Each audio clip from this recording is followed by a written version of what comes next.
اسے مثال دیں زمین سے جب سبزہ اگتا ہے تو کتنا ہرا بھرا ہوتا ہے، پھر اللہ اسی کو خشک کر دیتا ہے، اس کی کوئی ویلیو نہیں رہتی، وہ کسی کے کام ہی نہیں آ سکتا، پھر وہ چورا اڑ جاتا ہے، جیسے درختوں کے پتے جھڑ جاتے ہیں تو وہ بالکل خشک ہو جاتے ہیں۔ تو اللہ فرماتا ہے میرے لیے کچھ مشکل ہی میں یہ بھی کر لوں گا۔ مال اور اولاد تو صرف دنیاوی زندگی کی زینت ہیں، اور حقیقت میں باقی رہنے والی تو نیکیاں ہیں۔ سبحان اللہ، جو آپ کے رب کے نزدیک ثواب کے لحاظ سے بھی بہتر ہے اور آرزو کے لحاظ سے بھی خوب تر ہے۔ نیکیاں کرنی چاہیے بندے کو، نیکیاں کرنی چاہیے، اچھے کام کرنے چاہیے، نیکیاں ہی بندے کی بچتی ہیں، نیک کام ہی بچتے ہیں، اچھے کام ہی بچتے ہیں۔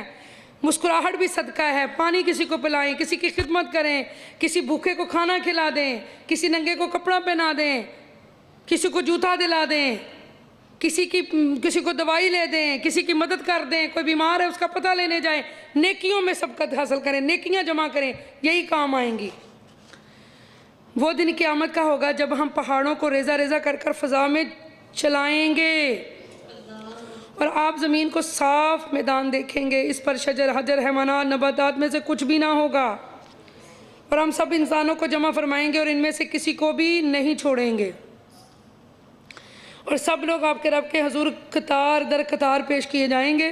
ان سے کہا جائے گا بے شک تم ہمارے پاس آج اسی طرح آئے ہو جیسا کہ ہم نے تمہیں پہلی بار پیدا کیا تھا، بلکہ تم یہ گمان کرتے تھے کہ ہم تمہارے لیے ہرگز وعدے کا وقت مقرر ہی نہیں کریں گے، اور ہر ایک کے سامنے اعمال نامہ رکھ دیا جائے گا۔ سو آپ مجرموں کو دیکھیں گے، وہ ان گناہوں اور جرموں سے خوفزدہ ہوں گے جو اس اعمال نامے میں درج ہوں گے، اور کہیں گے ہائے ہلاکت، اس اعمال نامہ کو کیا ہوا ہے، اس نے نہ کوئی چھوٹی بات چھوڑی نہ کوئی بڑی بات، ہر چیز لکھ دی۔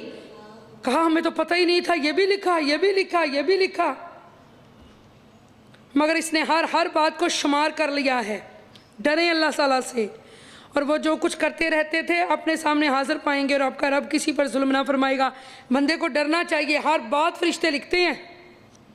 اور وہ وقت یاد کیجئے جب ہم نے فرشتوں سے فرمایا کہ تم آدم کو سجدہ تعظیم کرو، سو ان سب نے سجدہ کیا سوائے ابلیس کے، وہ ابلیس جنات میں سے تھا، تو وہ اپنے رب کی اطاعت سے باہر نکل گیا۔ کیا تم اس کو اور اس کی اولاد کو مجھے چھوڑ کر دوست بنا رہے ہو؟ حالانکہ وہ تمہارے دشمن ہے۔ یہ ظالموں کے لیے کیا ہی برا بدل ہے جو انہوں نے میری جگہ منتخب کیا۔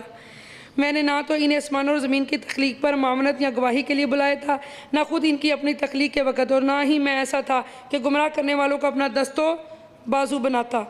اور اس دن کو یاد کرو جب اللہ فرمائے گا انہیں پکارو جنہیں تم میرا شریک گمان کرتے تھے، سو وہ انہیں بلائیں گے مگر وہ انہیں کوئی عذاب نہ دیں گے، اور ہم ان کے درمیان ایک وادی جہنم کو ہلاکت کی جگہ بنا دیں گے، اور مجرم لوگ آج سے دوزخ کو دیکھیں گے تو جان لیں گے کہ وہ اسی میں گرنے والے ہیں، اور وہ اس سے گریز کی کوئی جگہ نہ پا سکیں گے۔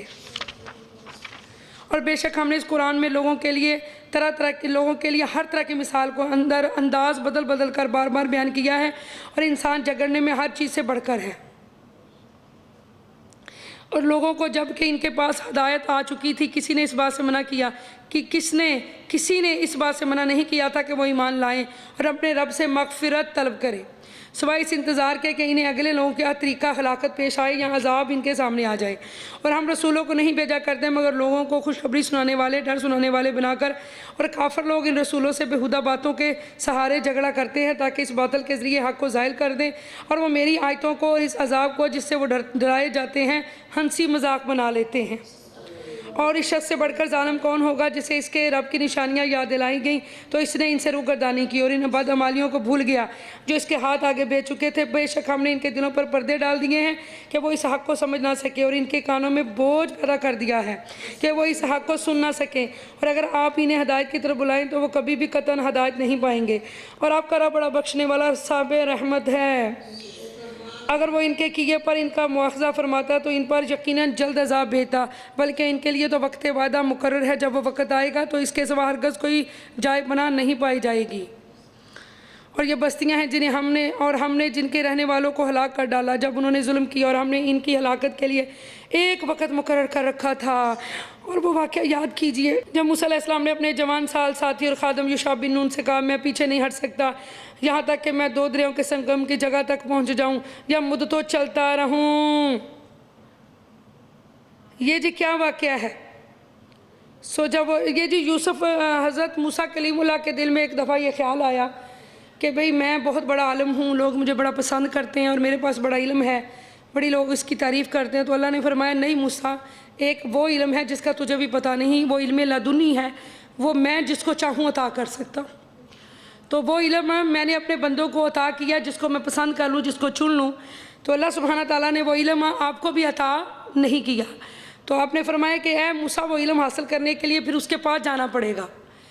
ہم نے کہا اللہ میں وہ سیکھنا چاہتا ہوں نا علم، تو آپ نے کہا اگر سیکھنا ہے نا تو پھر تمہیں ان کے پاس جانا پڑے گا۔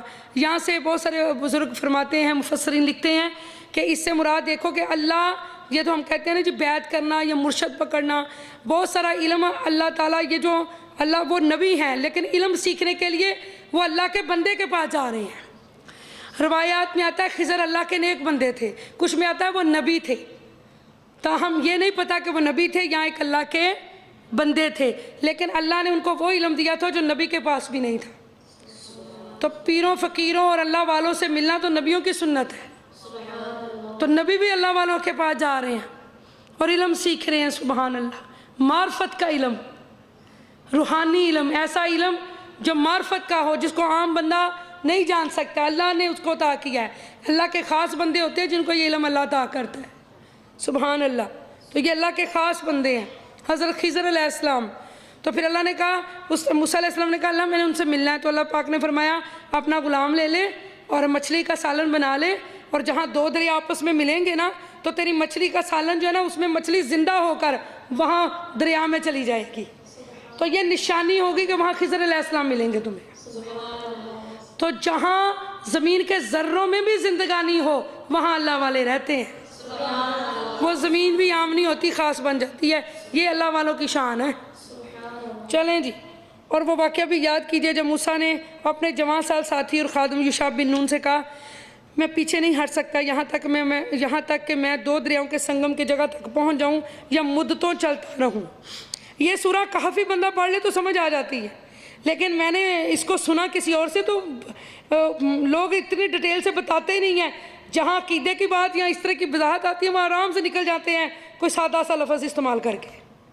یہ چیز ہے، اس لیے سمجھے اس بات کو، اس بات پہ غور رکھیں گے۔ ترجمے میں بہت لوگوں نے تبدیلیاں کی ہوئی ہیں، یہی سے تو فرقے لوگ ہو گئے ہیں۔ قرآن میں کچھ باتیں ایسی ہیں جن کو وہ چھپانا بھی چاہیں تو اس کا ترجمہ بدل نہیں سکتے، یا بدلنا بھی چاہیں تو نہیں بدل سکتے، چھپانا بھی چاہیں تو چھپا نہیں سکتے، ٹھیک ہے نا۔ کچھ معنی ایسے ہوتے ہیں، کچھ لفظ ایسے ہوتے ہیں جن کے کئی معنی ہیں، مگر کچھ کلیئر باتیں ہوتی ہیں جو اس کا معنی بدلا ہی نہیں جاتا۔ تو چونکہ معنی تو بدل نہیں سکتے تو اس کے ترجمے میں سادہ سا کوئی ایسا لفظ استعمال کر کے نکل گئے آرام سے، اور جو بندے کا عقیدہ اسی پہ زور دینا ہے بس، باقی نہیں۔ تو یہ بات سمجھیں آپ لوگ، کچھ چیزیں قرآن میں واضح ہیں، میں نہ بھی آپ کو ڈیٹیل بتاؤں، آپ پڑھیں، آپ کو سمجھ آ رہی ہے، پڑھیے آپ کو سمجھ آئے گی۔ اللہ، سب بولے اللہ اکبر، مل کے بولے ہیں۔ یہ ایسا ہی علم ہوتا ہے کہ اللہ والے کچھ ایسے کام کرتے ہیں جو ہماری سمجھ سے بالا تر ہوتے ہیں، عام بندے کی سمجھ میں نہیں آتی وہ باتیں کہ یہ کیا کر رہے ہیں۔ میری بات سمجھ نہیں ہے؟ یعنی کسی کو قتل کرنا کوئی چھوٹی بات تو نہیں ہے، لیکن اللہ کے حکم سے دیکھو یہ اللہ کے بندے ہیں اور یہ قتل کر رہے ہیں، تو موسیٰ تو پریشان ہے کہ یہ قتل تو بہت بڑا گناہ ہے۔